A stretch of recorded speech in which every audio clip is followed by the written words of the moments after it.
Thank you for coming back to watch another episode. I have not done any work on the car since last Saturday. I was hoping to finish up underneath with the undercoating and getting it all nice and black, but I'm still waiting on some material. I don't have the epoxy primer, and I'm also waiting for a little bit more of the undercoating. So that means we're gonna do some sanding. Yay! Garage time. I typically wear these cheap gloves when I'm sanding the primer, mostly just to keep the oils and stuff off the primer, keep the primer clean. But I have noticed, and I didn't even sand much last week, that my phone, you know, it has this feature on the back, this little circle. You put your finger on there, it recognizes your fingerprint and unlocks your phone, gets you access in. Well, like 9 times out of 10, it's not even recognizing my finger because I've like sanded my fingerprints off. Let's get back into it. Okay, this side of the car has some additional 2K primer on it to smooth things out. I had sanded through on the door right there.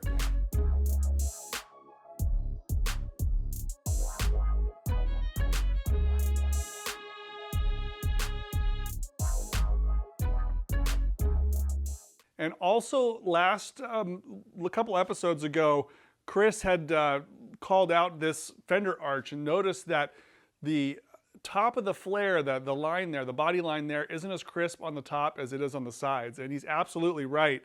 After I've sprayed some more 2K primer on there, it's actually pretty evident when it's all one color. Actually, I don't need this on there anymore. So if you follow this line around, it's pretty crisp right here. It starts to soften right here at the top, and then it becomes crisp again. And I remember looking at some photos way back when I was doing the RS conversion to these flares. I remember seeing a lot of original Carreras kind of a little bit softer on the top. And I remember hammering with my hammer and dolly, smoothing out that radius a little bit. I have a problem now because this side is a little bit rounded off, but the other side is not. Okay, this side is the passenger side, and it's crisp all the way around from you know, the same area. So I actually prefer this look a little bit better. I think it's more even. I'm not sure why the factory had that rounded off right there, or maybe it's just the way the cars are restored, or maybe they're not the actual flares. I'm not 100% sure on that. But for this car, I'm gonna go with this look, which is, you know, I'll try to even out these radiuses a little bit, but I wanna make it kind of crisp like this. I think that look is more consistent with the front fenders too, because the front fenders are crisp all the way around.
All right, time for a status update. Sanding is going okay. I would have preferred to spin the car around and lift up the front a little bit, but I can't do that because there's no tires on the back and it's just kind of in limbo while I wait for supplies. Sometimes things just don't go according to plan, but that's okay. There's plenty of work to do on this car, such as the sanding, and I'm pushing through it. And that's really the purpose of these videos, is to inspire you guys to get out in your garage and build something cool. I do believe that professional results, you know, can be obtained in your garage if you're just willing to give it a try and put in the work and, you know, do a little research, of course. I'm not saying that I'm doing it perfect. I mean, I'm definitely making mistakes, and people tell me all the time I'm doing it wrong, but that's okay because it's a step in the right direction. And this paint job is coming out, I think, pretty good. So I think you'll like the end result. I'm already getting pretty excited about it. So thanks again for watching, guys. Back to sanding.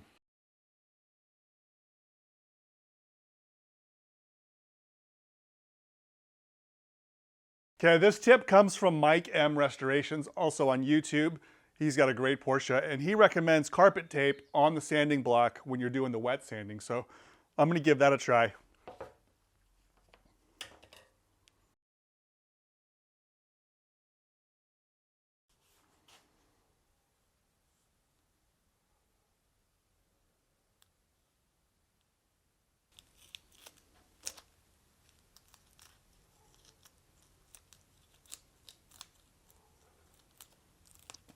It's hard to cut. There's some better scissors.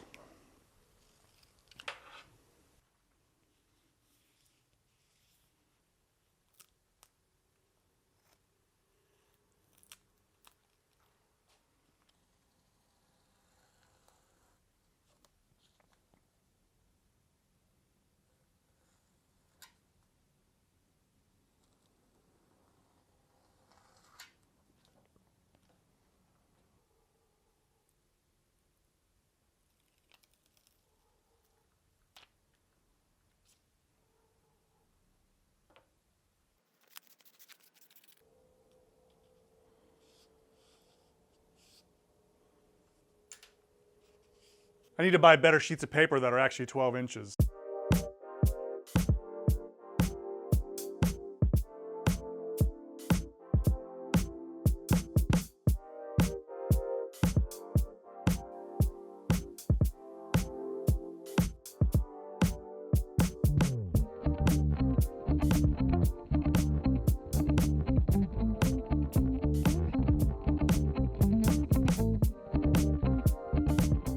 Another tip I had this week was, instead of using water to check the reflections, was to use some wax and grease remover to wet the surface down and look at the reflections. So I'm going to try that too.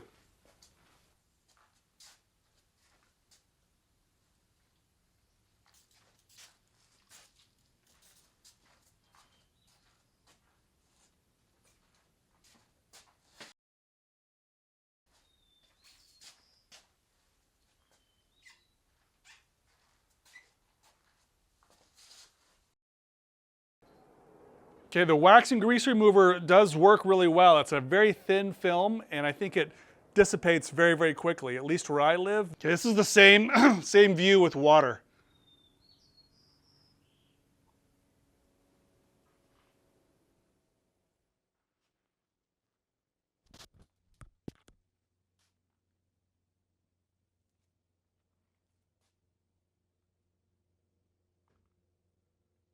All right, this side of the car is looking really nice. I'm pretty happy with the straightness and the overall sort of appearance of the car on this side. Still some more work to do, but I wanted to talk about the tips. You know, the things that you see on the internet, including from me, are not universally true. So in my case, the wax and grease remover, it dissipates really, really quick. And I think it's useful, and it is very, very thin. So sometimes the water film can misguide you a little bit because it's a thicker film. The wax and grease remover is very, very thin, and it dissipates quickly. So I think it's a more accurate method, but in order to be able to see the whole side of the car at once, for me, it's impossible. I can't actually see the whole thing. So I'm doing both. I'm using water on the whole side, and then the wax and grease remover is nice for some smaller areas. So I'm probably like 20% humidity. So in my case, it's like a whole different situation. And then in terms of the carpet tape on the sanding block, I agree 100%. It's better. The edges are better, and but I do think it's very, very time consuming. The time it takes to, every time you change the paper, to cut that tape, which is really difficult to work with. It's a kind of a cloth backing, and it tends to shift, and you can't get a wrinkle in it. Otherwise, you'll really cause some trouble.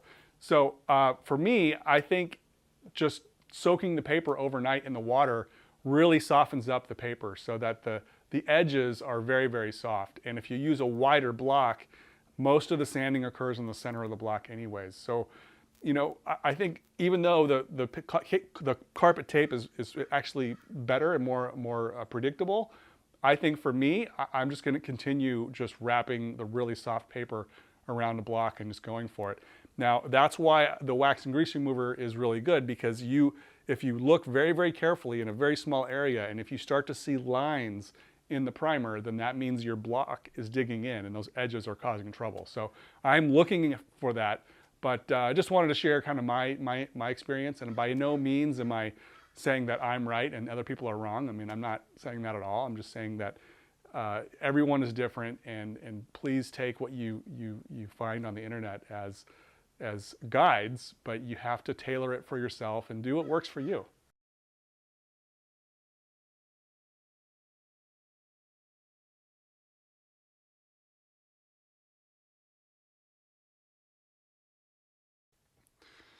Okay, the other important thing to see here is that this door gap is getting kind of small in the middle. So up here it's about 3.5 or 4. It's typically a little higher at the top, and then it gets pretty narrow right here towards the middle. This is about 2.5. So I need to sand this and open it up a little bit, because that's just too tight, especially before paint. I mean, it looks nice, but it's way too small. Down along the bottom, the gap is much better.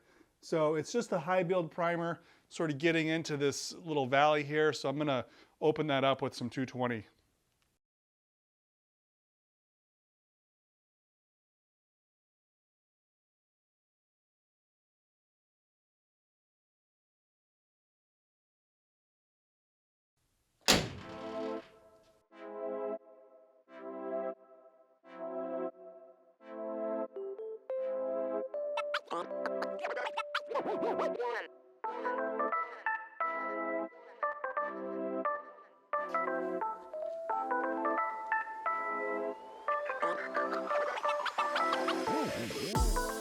Okay, that's a much more reasonable gap now. It's about 4 millimeters there at the top, maybe 3.5, and then it goes down to about 3 along the edge there. Smallest point's about 3. And then at the bottom, it creeps up a little bit to about 3. Okay, all the door gaps and hood gaps are looking really good. And I just quickly put together these turn signals and the horn grills here on the front. And then here's the passenger side too. It looks really good. Things are fitting really nice. Let me open up the door.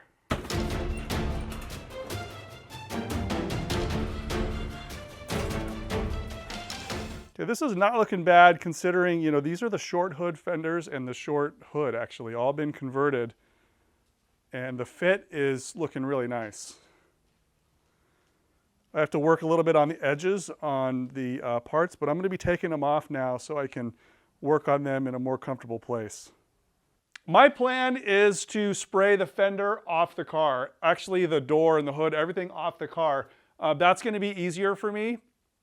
And it also makes sure that I can get all the edges really nice. So now that the door gaps are fitting, the accessories are fitting, anything that touches the paint has been test fitted. So now it's time to take it all apart and smooth out the edges, make sure everything is prepared. Next time these go back on the car, they should be yellow.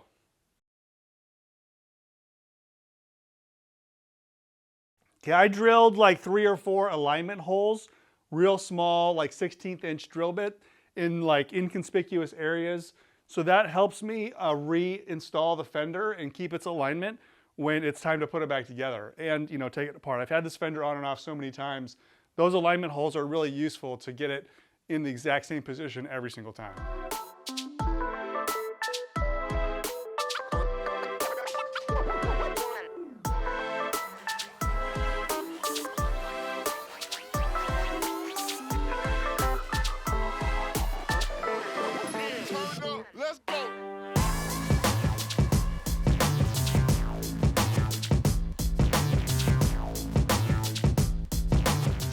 Okay, I just finished labeling and documenting all the hardware that I removed that was holding the fender on, you know, during the block sanding. So sometimes it's, you know, wadded up sandpaper. I mean, this is not a professional way to do it by any means, but this was temporary when I was setting up the fender and the fender gaps.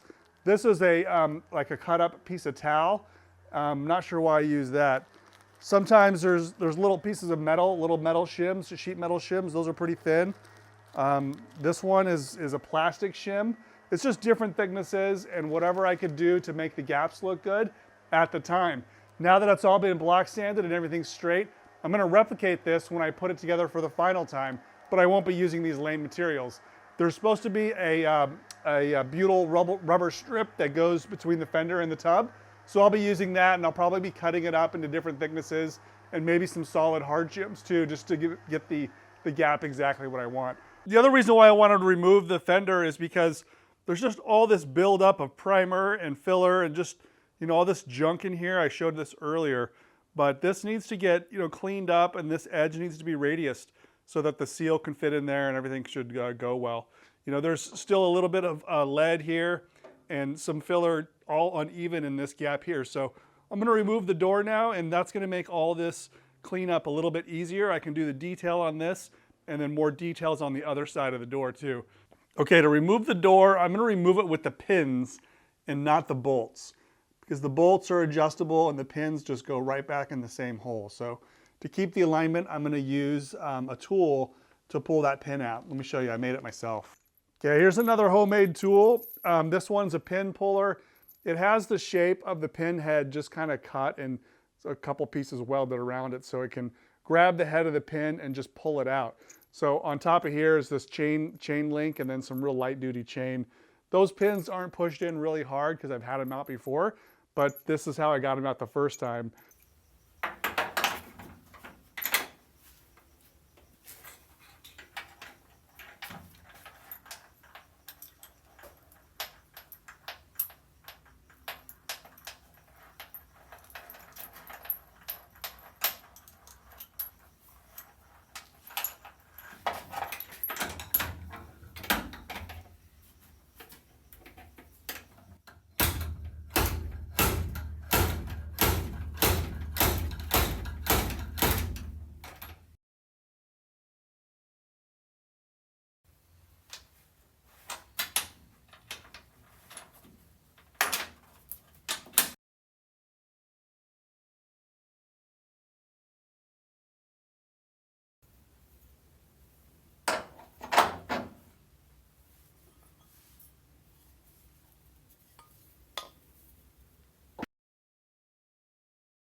This plate here, which is visible when the door's open, has the color code and all that in here. This is sort of dented in. I don't know if you can see, but the paint's missing here. Right here, this little embossment M8. You know, super generous of the Germans to you know, tell you what size the bolts are. But in my case, I can't just put filler over this because it'll cover that up. So I need to sort of do some dent repair. But of course, the backside is also here. So it's a hollow cavity. It's gonna be really difficult to get tools in there. So I'm gonna have to do something. Even where this number plate is, you can see it's even banged up. Told you this car's had a hard life.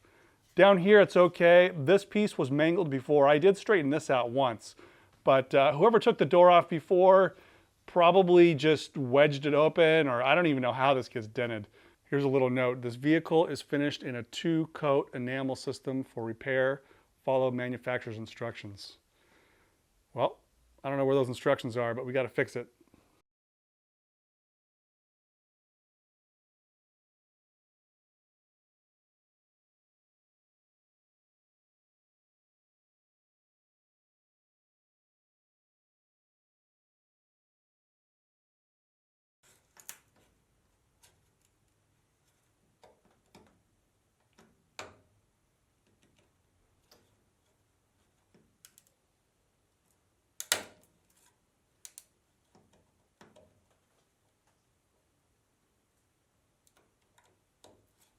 Okay, that plate was actually really hard to remove. I don't think they want you taking that off. I don't know if the rivets are like super strength or if my drill bits are just super weak, but I got it off. I added a little bit of distressing to it.